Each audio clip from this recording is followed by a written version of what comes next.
बहुत बहुत स्वागत है दोस्तों आपका आईक्यू एजुकेशन ग्रुप पे। और अभी हम लोग बात करने वाले प्रधान क्वांटम नंबर पर। पिछले क्लास में बात कर चुके हैं कि क्वांटम नंबर का पता कैसे चला, क्वांटम नंबर क्या बता सकता है। हम इसमें बात करने वाले प्रधान क्वांटम नंबर और प्रधान क्वांटम के जितने भी आयाम होंगे हम सबको कवर करेंगे। चलिए हम लोग देख लेते हैं टॉपिक प्रधान क्वांटम नंबर। चलिए, तो टॉपिक का नाम है प्रधान क्वांटम संख्या। चलिए, इसे अंग्रेजी में कहा जाता है प्रिंसिपल क्वांटम नंबर। देखिए, प्रिंसिपल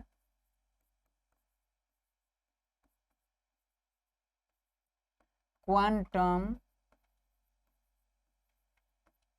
नंबर।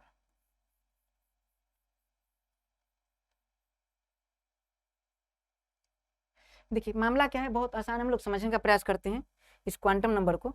देखिए, सबसे पहले मैं बात कर चुका। देखिए, प्रधान क्वांटम संख्या को सूचित किसे करते हैं, तो सूचित किया जाता है इसे एन से। किसे सूचित करते हैं? एन से।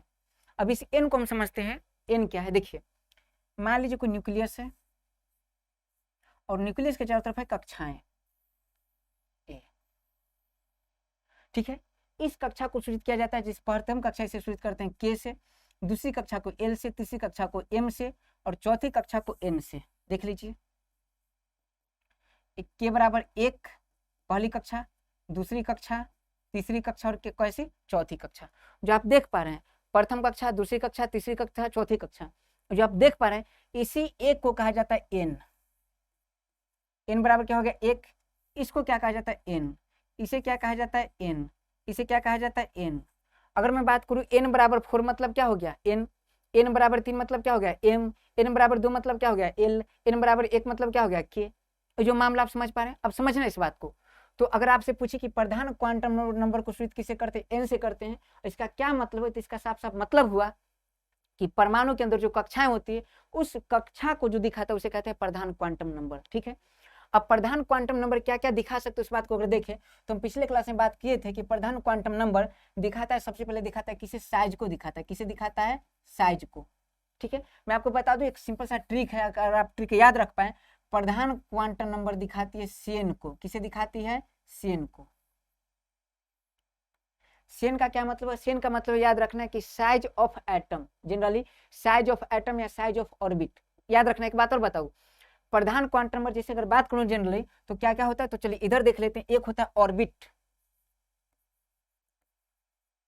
एक क्या होता है? ऑर्बिट। ऑर्बिट के अंदर क्या होते हैं? सब ऑर्बिट, या इसे क्या कहते हैं? सब सेल। सब सेल। और सब सेल के अंदर क्या होता है लास्ट में, जिसे कहते हैं ऑर्बिटल या ऑर्बिटल।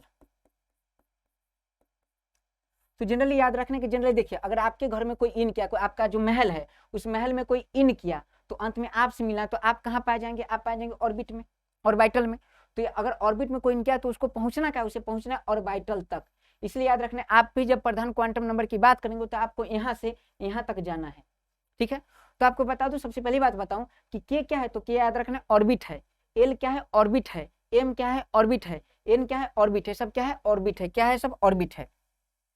प्रधान क्वांटम नंबर बताता है, देखिए, साइज और एनर्जी और नंबर ऑफ इलेक्ट्रॉन्स पर बात करेंगे। सबसे पहले प्रधान क्वांटम नंबर किससे रिलेटेड है, तो प्रधान क्वांटम नंबर रिलेटेड है ऑर्बिट से। किससे रिलेटेड है? ऑर्बिट से।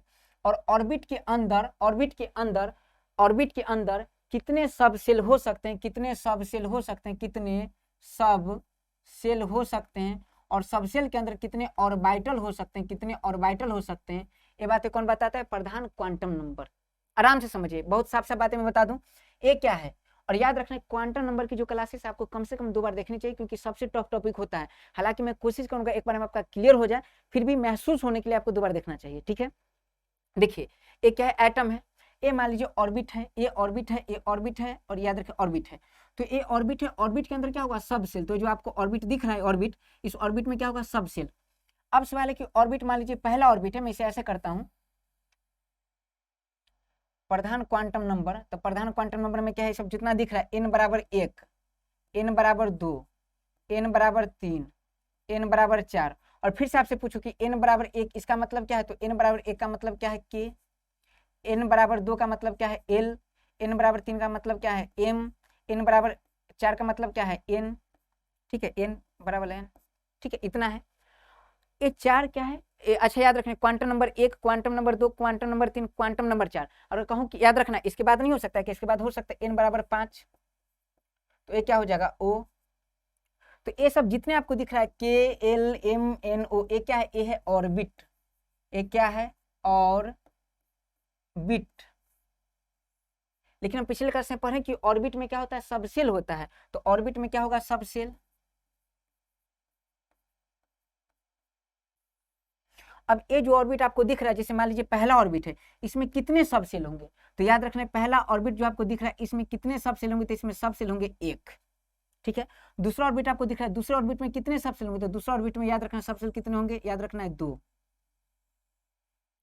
मतलब साफ साफ तीसरा ऑर्बिट में कितने सबसेल होंगे? तो तीसरा ऑर्बिट में याद रखना सबसेल कितने होंगे? 1 2 3। मतलब साफ साफ को समझ में आ रहा है। चौथा ऑर्बिट में कितने सबसेल होंगे? तो चौथा ऑर्बिट में देख लीजिए 1 2 3 4। मतलब मुझे इतना समझ में आ रहा है कि जो नंबर शो करे, जैसे पहला ऑर्बिट में कितने सबसेल, तो याद रखना 1 सबसेल। दूसरा ऑर्बिट में कितने सबसेल? तो याद रखना है 2 सबसेल। तीसरा ऑर्बिट में कितने सबसेल? तो याद रखना है 3 सबसेल। सबसेल की संख्या, सबसेल की क्या संख्या? चौथा ऑर्बिट में क्या? तो याद रखना है 4 सबसेल। पांचवा ऑर्बिट में क्या होगा? तो 5 सबसेल।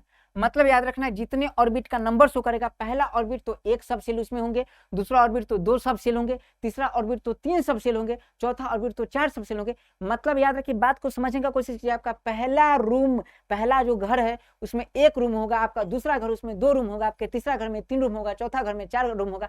ये मामला है। पहला याद रखना है ऑर्बिट में 1 सबसेल, दूसरा ऑर्बिट में 2 सबसेल, तीसरा ऑर्बिट में 3 सबसेल, चौथा ऑर्बिट में 4 सबसेल, पांचवा ऑर्बिट में 5 सबसेल। ये मामला है।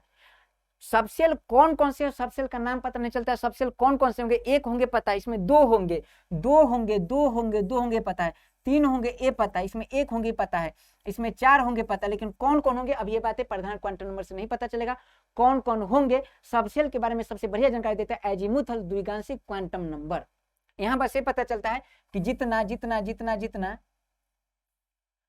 याद रखना है, जितना ऑर्बिट का नंबर होगा उतना ही उसमें सबसेल होंगे। अच्छा, सबसेल में क्या होगा? तो सबसेल में होगा, याद रखना, ऑर्बिटल।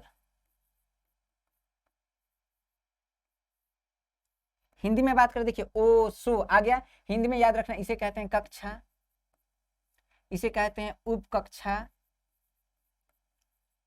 और इसे कहा जाता है कक्षक।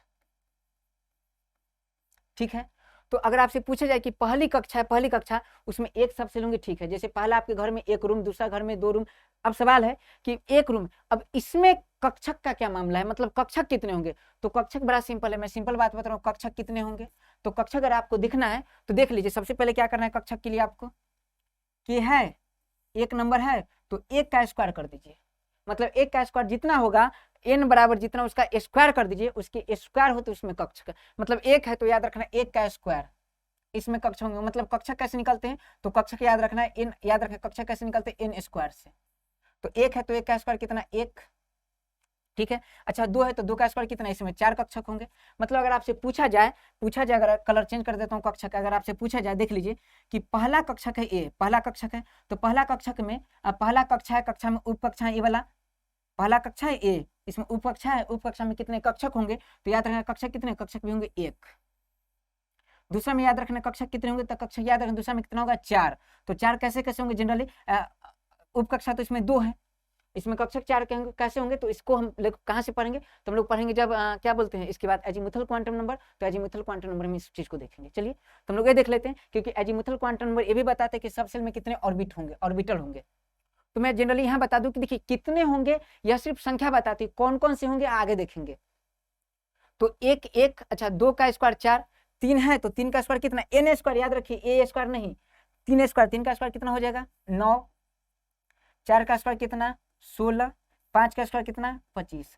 मतलब अगर आपसे पूछे कि पंचमा कक्षा में कितने कक्षक होंगे, पंचमा कक्षा में कितने उप कक्षा होंगे, तो पंचमा कक्षा है तो 5 उप कक्षा होंगे। पंचमा कक्षा में कितने उप कक्षक? तो 5। और पंचमा कक्षा में कितने कक्षक होंगे? तो कक्षक 5 का स्क्वायर 25। इस बात को समझ पा रहे हैं? अब सवाल है कि इलेक्ट्रॉन कितने हटेंगे। मान लीजिए कि पहला कक्षा इसमें इलेक्ट्रॉन कितने हटेंगे, तो ये बात कहां से पता चलता है? कक्षक से। कैसे कक्षक से? कक्षक नॉट रक्षक। एक है तो देखा गया कि एक ऑर्बिटल का आकार इतना छोटा होता है जिसमें 2 ही इलेक्ट्रॉन अटते हैं। ये बात हम देखेंगे मैग्नेट स्पिन क्वांटम नंबर से कि एक कक्षक में मात्र 2 इलेक्ट्रॉन अटते हैं। तो सोचिए एक में 2 अटते हैं तो एक कक्षक है तो कितने 2 इलेक्ट्रॉन अटेंगे। तो अगर पूछा जाए कि के में कितने इलेक्ट्रॉन मैक्सिमम 2। अच्छा 2 कक्षक की बात करें तो देखिए 4 है तो 4 में 1 में 2 तो 4 में कितने 8 इलेक्ट्रॉन। समझिए इस बात को। अच्छा 9 में कितने तो 9 दूना 18 इलेक्ट्रॉन। 16 में कितने 16 दूना 32 इलेक्ट्रॉन। 25 में कितना 25 दूना 50 इलेक्ट्रॉन। Oh my God. ऐसे पता करते हैं अधिकतम इलेक्ट्रॉन। अगर आपसे पूछे कि के कक्षा में कितने अधिकतम इलेक्ट्रॉन होंगे 2। एल में अधिकतम इलेक्ट्रॉन 8, एम में अधिकतम इलेक्ट्रॉन 18, एन में अधिकतम इलेक्ट्रॉन 32, ओ में अधिकतम इलेक्ट्रॉन 50। समझ आ रहा है बातें। अब सवाल है कि कोई इसका देखिए ये क्या है एन स्क्वायर है। ये क्या है N square N square N square N square देखिए। और 9 दूना 18, 4 दूना 8, 1 दूना 2, 16 दूना 32, 25 दूना 50। मतलब कहीं ना कहीं एन स्क्वायर का दुगना है। इसीलिए याद रखना है कि किसी ऑर्बिट में अधिकतम इलेक्ट्रॉन कितने होंगे इसका जो फॉर्मूला होता है वह फॉर्मूला हो जाता है अधिकतम इलेक्ट्रॉन कितने होंगे इसका फॉर्मूला हो जाता है। मैं आपको बता दूं 2n स्क्वायर। तो देखिए ना एन स्क्वायर का दुगना है एन स्क्वायर का दुगना है एन स्क्वायर का दुगना है। क्योंकि देखिए ऑर्बिटल कितने होंगे किसी कक्षा में कितने ऑर्बिटल होंगे कैसे निकलता है एन स्क्वायर से। और एक ऑर्बिटल में 2 इलेक्ट्रॉन तो फॉर्मूला क्या हो जाएगा 2n स्क्वायर। फॉर्मूला क्या हो जाएगा 2n स्क्वायर। फॉर्मूला क्या हो जाएगा 2n स्क्वायर। फॉर्मूला क्या हो जाएगा 2n स्क्वायर। फॉर्मूला क्या हो जाएगा 2n स्क्वायर। इसको हम लोग बोर वीडियो योजना में भी देखेंगे। तो इस बात को समझना है कि किसी कक्षा में अधिकतम इलेक्ट्रॉन कितने होंगे कहां से पता चलेगा 2n स्क्वायर से। किसी कक्षा में सबसेल कितने होंगे जितना कक्षा नंबर उतना ही सबसेल। किसी कक्षा में कक्षक कितने होंगे n स्क्वायर कर दीजिए। तो ये हमारा प्रधान क्वांटम नंबर का खाका है। प्रधान क्वांटम नंबर समाप्त नहीं हुआ इसमें हम और बातें देखते हैं। जैसे प्रधान क्वांटम नंबर और ये भी बताते कि प्रधान क्वांटम नंबर बताते कि याद रखना कक्षा का साइज क्या होगा। कक्षा का साइज नहीं कक्षा का साइज जितने इसमें आते हैं कक्षा का साइज सबसेल का साइज और याद रखना ऑर्बिटल का साइज। किसी का भी साइज पता करना हो तो साइज कौन बताएगा प्रधान क्वांटम नंबर। अच्छा इसे याद रखना एनर्जी किसी का भी एनर्जी। अच्छा एनर्जी क्या होगा तो एनर्जी वही होगा जो मतलब नील्स बोर दिए थे। अगर आपसे पूछा कि प्रधान क्वांटम नंबर के बारे में किसने बताया तो प्रधान क्वांटम नंबर के बारे में बताते बोर साहब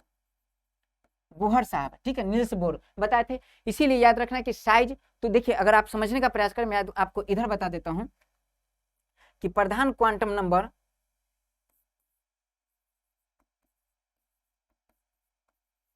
प्रिंसिपल क्वांटम नंबर 3 बातें बताता है। और क्या बताता है याद रखना है सेन क्या है तो याद रखना सबसे पहले याद रखना है साइज। क्या बताता है साइज। फिर क्या बताता है एनर्जी। और फिर क्या बताता है याद रखना है number of maximum electron number of orbital. देखिए number of orbit number of subshell और नंबर ऑफ ऑर्बिटल। अब देख लीजिए सेन size energy number of subshell and orbital. अब देख लीजिए साइज तो साइज क्या है तो साइज हम जनरली नील्स बोर कॉन्सेप्ट में पढ़े हैं। साइज क्या होगा तो रेडियस निकालते हैं साइज। और रेडियस का क्या फॉर्मूला इसके लिए आपको जाना पड़ेगा नील्स बोर के एटॉमिक मॉडल में जाइए और देख लीजिए कि किसी एटम का साइज कैसे पता करते हैं रेडियस कैसे निकालते हैं। तो प्रधान क्वांटम नंबर में किसी का साइज भी निकाला जा सकता है। प्रधान क्वांटम नंबर से जो नंबर आएगा नंबर ज्यादा आएगा तो याद रखना नंबर ज्यादा आएगा तो साइज ज्यादा होगा। जैसे हम देख लेते हैं इस बात को कि साइज कैसे बताते हैं तो इसको देखने का प्रयास कीजिए। ऐसे मान लीजिए ब्लू से व्हाइट से देखते हैं। जैसे मान लीजिए कि ये देख लीजिए ठीक है चीजें। अब यहाँ देखने का प्रयास कीजिए n बराबर कितना है 1 तो n बराबर 1 n बराबर देख लीजिए 2 n बराबर कितना 3। तो देखिए जैसे जैसे नंबर बढ़ रहा है और याद रखना है तो इसका मतलब साइज देखिए नंबर 1 का साइज छोटा है नंबर 2 का साइज बड़ा है नंबर 3 का साइज बड़ा है। मतलब याद रखना है साइज का सीधा रिलेशन किससे होता है n से रिलेशन होता है। n का वैल्यू बढ़ाएंगे तो साइज क्या होगा बढ़ेगा। तो प्रधान क्वांटम नंबर साइज भी पता कर सकते हैं। साइज ऑफ किसका तो साइज सभी का याद रखना है किसका ऑर्बिट का भी इसके अंदर सब ऑर्बिट का भी और इसके अंदर ऑर्बिटल का भी। तो n का मान ज्यादा होगा उसका ऑर्बिट बड़ा होगा सबसेल बड़ा होगा और ऑर्बिटल भी बड़ा होगा। इस बात को आपको समझना है ठीक है समझिए इस बात को। यानी नंबर याद रखना है कि जो n का वैल्यू है प्रिंसिपल क्वांटम नंबर से हम साइज पता कर लेते हैं। प्रिंसिपल क्वांटम नंबर से एनर्जी भी पता कर लेते हैं। नील्स बोर के एटॉमिक मॉडल आप पढ़े हैं तो आपको पता होगा कि जैसे जैसे कक्षा की संख्या बढ़ती है वैसे उसकी एनर्जी बढ़ती जाती है। मतलब साफ साफ है सीधा समानुपाती n, मतलब n का वैल्यू बढ़ेगा तो एनर्जी भी क्या होगा, बढ़ेगा। इस बात को भी याद रखना है।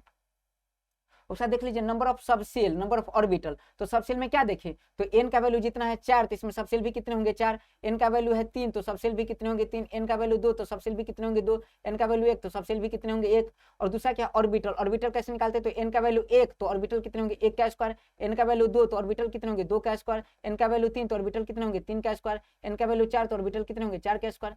मतलब इतनी बातें हमें प्रधान क्वांटम नंबर बताता है। चलिए, तो हमारा प्रधान क्वांटम नंबर का जो आयाम था इतना, और क्वांटम नंबर याद रखना, एक तो इलेक्ट्रॉन की स्थिति बताते हैं, इलेक्ट्रॉन का कोणीय संवेग, इलेक्ट्रॉन का संवेग भी बताता है, लेकिन इलेक्ट्रॉन का सबसे बढ़िया कोणीय संवेग कौन बता सकता है, द्विगांशिक क्वांटम नंबर, इसलिए इसे द्विगांशिक क्वांटम नंबर को हम कोणीय संवेग क्वांटम नंबर भी कहते हैं। चलिए वो आगे की बात है, आगे करेंगे हम लोग।